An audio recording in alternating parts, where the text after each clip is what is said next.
Programme think Pakistan with Rana Ejaz Ahmed के साथ हाजिर हूँ। इमरान खान साहब, मैं आपसे मुखातिब हूँ। जैसे कि मैं पिछले कई प्रोग्रामों से आपसे एक ही रिक्वेस्ट करता आ रहा हूँ कि अब वोट ऑफ कॉन्फिडेंस लेने के बाद आपकी ज़िम्मेदारी बढ़ गई है और आपके लिए ये लाजम हो गया है कि आप अपनी गवर्नेंस पर ध्यान दें। हाल ही में मैंने सुना एक बहुत सीनियर एंकर जो हैं उन्होंने आपको बहुत एक अजीब किस्म की तजवीज़ दी है बुज़दार साहब के हवाले से कि उस्मान बुज़दार साहब को अगर आप तब्दील नहीं करेंगे तो शायद आप अपनी गवर्नेंस बेहतर तरीके से ना कर सकें। पहली बात तो ये है कि आप भी जानते हैं कि उस्मान बुज़दार ने कोई ऐसा काम नहीं किया कि जो आप ये कह सकें कि आपकी ख्वाहिशात के मुखालिफ हो।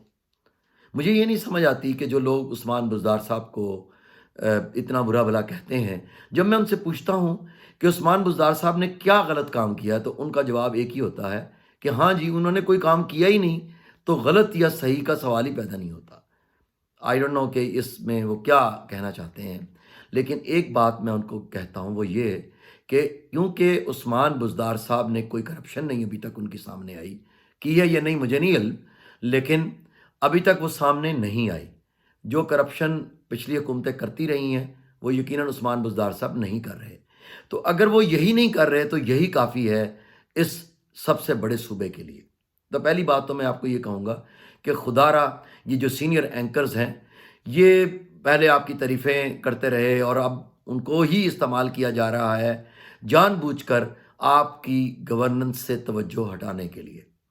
मेरे ये आपसे बड़ी मुखलस आपको मशवरा है कि आप अपनी गवर्नेंस पर ध्यान दें।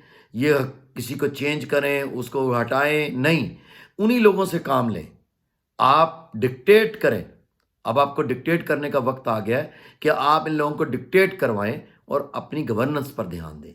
ये जितने एंकर्स हैं, ये जो सीनियर्स एंकर कहला रहे हैं, ये आपको मसाइल तो बता रहे हैं लेकिन कोई हल नहीं बता रहा। मैं आपको अपने हर प्रोग्राम में काबिल अमल हल बताने की कोशिश करता हूँ।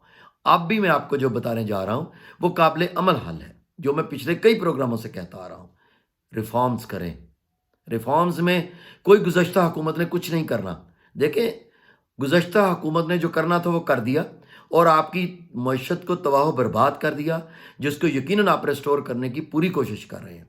लेकिन पॉलिटिकल रिफॉर्म्स में आप गुज़श्ता हुकूमत को ज़िम्मेदार नहीं ठहरा सकते। उन्होंने जो किया वो किया। अब आपकी ये ज़िम्मेदारी बनती है कि आप ऐसी रिफॉर्म्स लेकर आएँ, क्योंकि 2.5 साल में पिछले 2.5 साल में एक भी कोई ऐसी रिफॉर्म्स लेकर नहीं आए कि जिससे ये पता चले कि इससे अवाम की भलाई या फलाह व बहबूद होगी। तो मेरी आपसे यही रिक्वेस्ट है कि अगर अल्लाह ताला ने आपको इज़्ज़त दी है वोट ऑफ कॉन्फिडेंस के साथ, तो इस इज़्ज़त को संभालें और उसके संभालने का एक ही तरीका है कि अवाम के लिए रिफॉर्म्स लेकर आएँ, पॉलिटिकल रिफॉर्म्स करें, ब्यूरोक्रेसी में रिफॉर्म्स लेकर आएँ। अब आप इस तरफ आ जाइए कि आप कहते हैं, आपके जो सपोर्टर्स हैं, जो सो कॉल्ड सपोर्टर्स, वो ये आपको कहते हैं कि आपके पास तो सिंपल मेजॉरिटी है, आप कैसे रिफॉर्म्स लाएंगे। यही मौका है सबसे अहम दिखाने का असल चेहरा उन खबीसों का जो पार्लियामेंट में तो आ गए हैं लेकिन अवाम की भलाई नहीं चाहते। तो आपको चाहिए कि ज़्यादा से ज़्यादा रिफॉर्म्स लेकर आएँ ताकि उनका असल चेहरा अवाम के सामने आए जो आपका साथ ना दें। क्योंकि अवाम की फलाह बहबूद के लिए अगर आप रिफॉर्म्स लेकर आते हैं या कोई अमेंडमेंट्स कॉन्स्टिट्यूशन में करना चाहते हैं, तो जो उसकी मुखालफत करेगा वो सबके सामने आ जाएगा। तो आपके लिए तो ये ब्रिलियंट मौका है इस वक्त कि आप उनको एक्सपोज कर दें। इससे एक तो अवाम की भलाई होगी, दूसरा आपकी भी भलाई होगी और आपके आने वाले जो जनरल इलेक्शंस हैं उसमें भी आपकी कामयाबी यकीनी होगी। वैसे तो मैं समझता हूँ कि कोई जो सच्चा और मुखलस और ईमानदार लीडर है, उसको अगले आम इंतखाबात की का इंतज़ार नहीं होता या उसको जीतने की नहीं पड़ी होती। उसका काम ये होता है कि जो उसको वक्त मिला है, क्योंकि ज़िंदगी और मौत तो अल्लाह के हाथ में ना, हम तो नहीं बता सकते कि कल को किसने ज़िंदा होना और किसने नहीं होना। तो आपके पास जो अल्लाह ने आपको मौका, आपने दुआ मांग के लिया था अल्लाह ताला से, वो अल्लाह ताला ने आपको वो मौका दे दिया है। लेकिन इन 2.5 सालों में कोई एक रिफॉर्म, जो कि मैं आपके बिल्कुल 2018 से मेरे आर्टिकल्स पढ़ लें, मेरे प्रोग्राम्स देख लें, मैं आपको एक ही बात कहता आ रहा हूँ کہ پرفارم ود ریفارمز، یہ میرا آرٹیکل ہے، آپ پڑھیں اٹھا کے، جس میں جو میں نے بہت پہلے لکھا تھا، جو آپ کے گو کے آفٹر ازیومنگ یور پاورز میں نے وہ آرٹیکل لکھا ہے۔ تو خدا را یونیورسٹیوں سے رہنمائی لے لیں۔ آپ کی پوری ٹیم میں اس وقت صرف ایک آدمی ایسا ہے جس پر میں کم از کم پوری احتیاط سے یہ کہہ سکتا ہوں کہ وہ ٹرو ریفارمر ہے، اور وہ ڈاکٹر عشرت حسین صاحب ہیں۔ اس کے علاوہ آپ کی ٹیم میں وہی سکوفینٹس ہیں جو پرنس میں میکیولی نے بتایا ہے کہ ان کو آپ اپنے ساتھ رکھیں تاکہ آپ کو ہر وقت وہ یہ بتاتے رہیں کہ آپ کا نیم البدل نہیں ہے، آپ اکیلی چوائس ہیں، آپ آخری امید ہیں، وغیرہ وغیرہ۔ خدا را ان چیزوں سے باہر نکل آئیں۔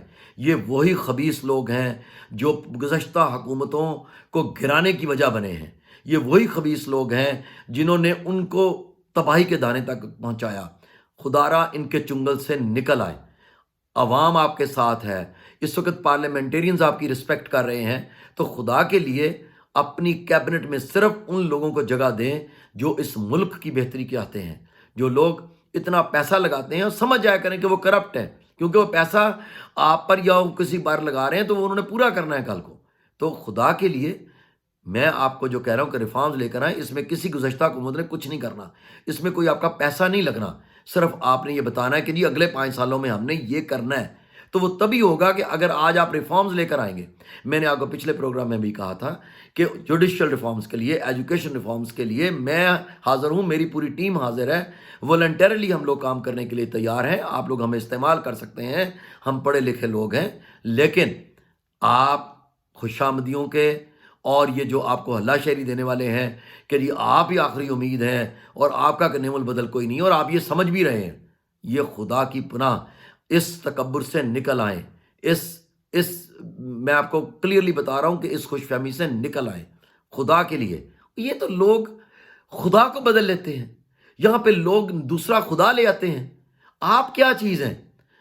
کچھ نہیں ہے آپ، میں آپ کو کلیئرلی بتا رہا ہوں۔ یہ آپ کو خواہ میں ایسی چیز کے پیچھے لگا رہے ہیں کہ جس کا مقصد صرف یہی ہے کہ آپ بھی کوئی ایسا کام نہ کر سکیں کہ کل کو آپ کی زیادہ لوگ آپ کو زیادہ سپورٹ کریں اور آپ پھر ان کو وہ اس طریقے سے ڈکٹیٹ کرنا شروع کر دیں جس طرح کہ آپ کا اصل مزاج ہے۔ اور وہ اصل مزاج آپ کا اب آنا چاہیے سامنے، تاکہ آپ اپنی ڈکٹیٹ کروا کے باتیں ملک کے اندر ایسی ریفارمز لے کر آئیں جس سے عوامی فلاح و بہبود ہو، لوگوں کی غربت ختم ہو۔ یقیناً میں مانتا ہوں کہ جتنی آج مہنگائی ہے یا غربت ہے، اس کی پچھلی حکومتیں ذمہ دار ہیں، آپ ذمہ دار نہیں ہیں، میں مانتا ہوں یہ بات۔ اور یہ جو اینکرز کہتے ہیں نا کہ آپ ذمہ دار ہیں، مہنگائی کا ووٹ لیں، فلانا ووٹ لیں، یہ بالکل اللاجیکل ارریشنل باتیں ہیں۔ لیکن خدا را کوئی ریفارمز تو لے کر آئیں تاکہ یہ پتہ چلے کہ آپ کا پلان کیا ہے۔